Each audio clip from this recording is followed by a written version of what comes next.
Statistics don't lie, but liars use statistics. That's an old phrase.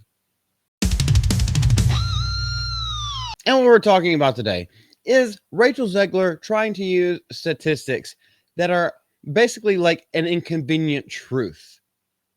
And what I mean by that is exactly what it sounds like. They are taking a small portion of it and trying to extrapolate it into bigger things. Let's go straight into it and let's see exactly what she's talking about and how she will be completely taken down in everything that she's doing in her PR apology tour, shall we say. Rachel Zegler defends Snow White by pointing out it hit #1 on streaming on Disney Plus. You know, one of those streaming sites that just doesn't have very many people, that is bleeding subscriptions constantly, and also has a very curated library. When Rachel Zegler reflects on Snow White, she really wants audiences to believe the film was a success on streaming. It wasn't, though. It wasn't a hit on streaming. It wasn't a hit on in the theaters. It is nothing but a flop. Get over it. I know that your boyfriend left you probably because of your free Palestine kind of crap that you just spout out of your mouth all the time. I know that things are bad for you right now. But don't try to find the silver lining in manipulating statistics. In a New Glamour interview, the actress leaned on one talking point in particular, that the movie hit the top spot on Disney Plus. You know, you can cry away all day long. You are an ugly crier. You're only halfway pretty whenever you're not crying. I love that film. I've seen it a few times, and it was #1 on streaming on Disney Plus, so I know that it's celebrated.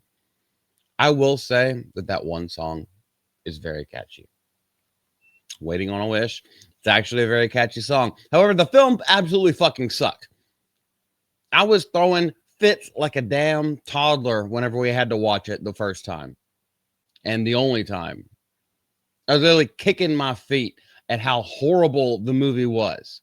A lot of people did the same, and a lot of people never showed up to it in the first place. Don't worry, I took the brunt of that sword for you. Yeah, it didn't go off well.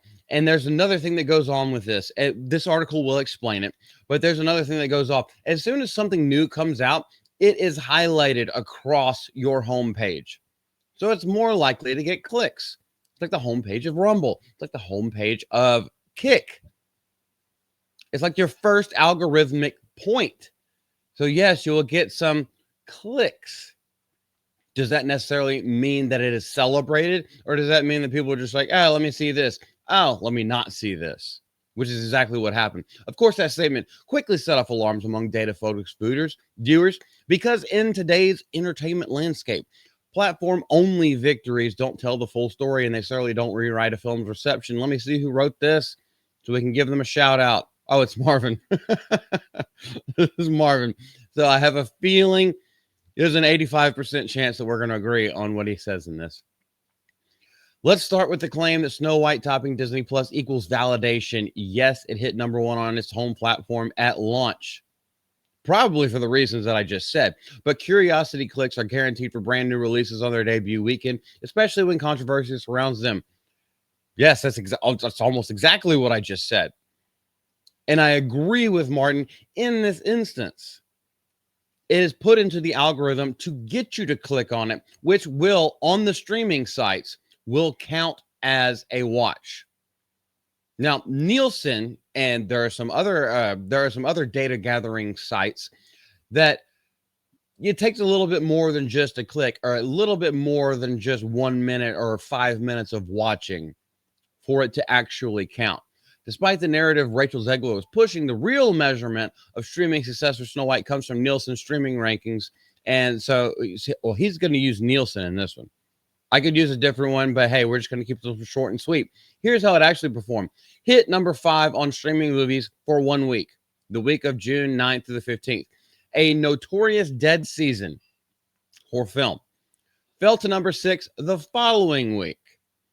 So it went down a place, and that's this 2-week thing. Gone from the chart after 2 weeks. After 2 weeks, it was completely gone.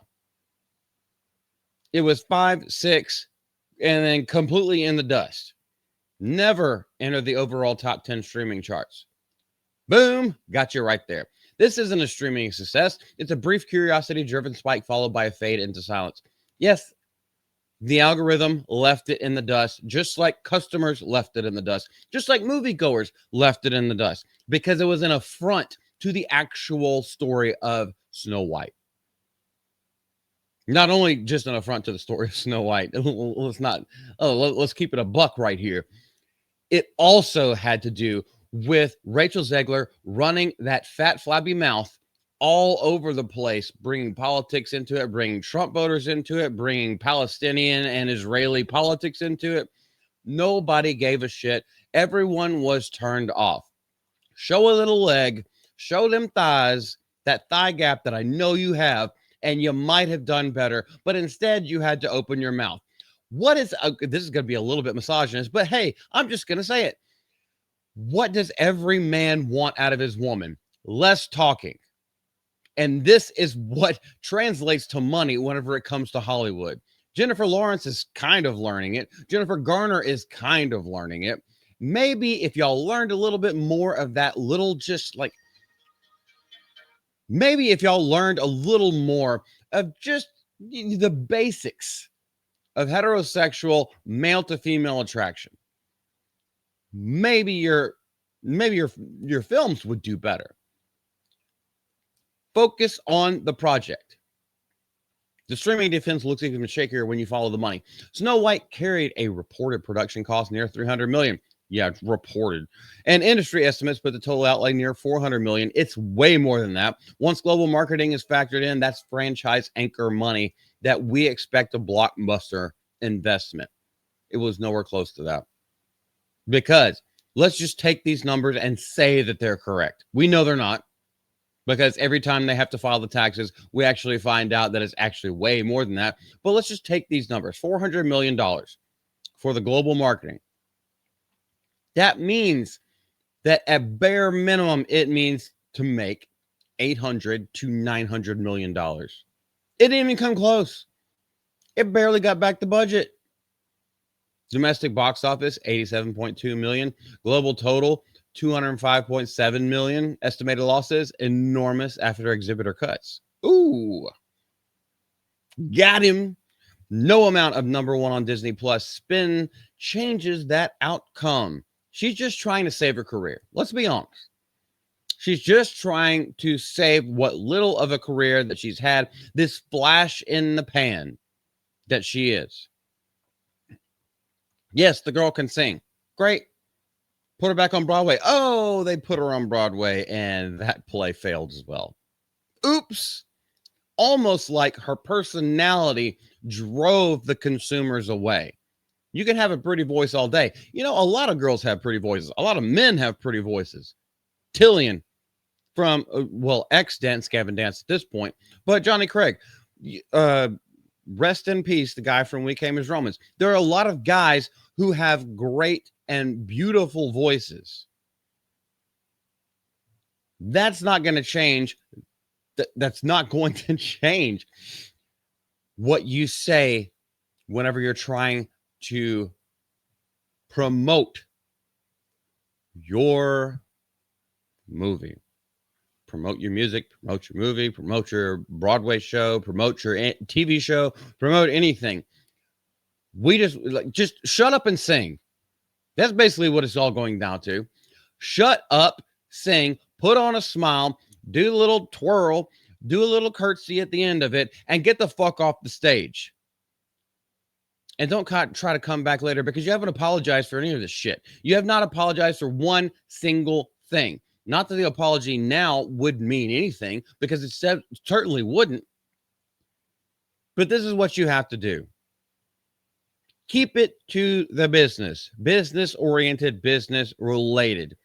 Now, we could talk about the costume department all day long, but I'm not going to do that. We're trying to keep this as short as possible. For a film once positioned as a cornerstone of Disney's live-action slate, the fiscal picture speaks loudly. The audience reaction didn't match the budget, the brand weight, or the expectations. And no, I'm not even going to go into Hollywood spin versus audience memory because the audience has no memory of it because they didn't watch it in the first place. They only watched it out of curiosity, and that's the only thing that Snow White, the new one, with the 7 absolute golly. With the 7 CGI abominations and also the fag horde that they just put into the story that's not in the original Snow White. Yes, the audience doesn't remember it because half the audience didn't see it, and the audience that did see it saw it out of curiosity, and then it faded into oblivion, much like the screams and the clicks on Disney Plus. It has faded into oblivion. Cast it into the fire. You must. This is Multi from Mouth of Multi. If you guys have anything to say, leave it down in the comment section below. We love you. And we'll see you on a later video. Bye.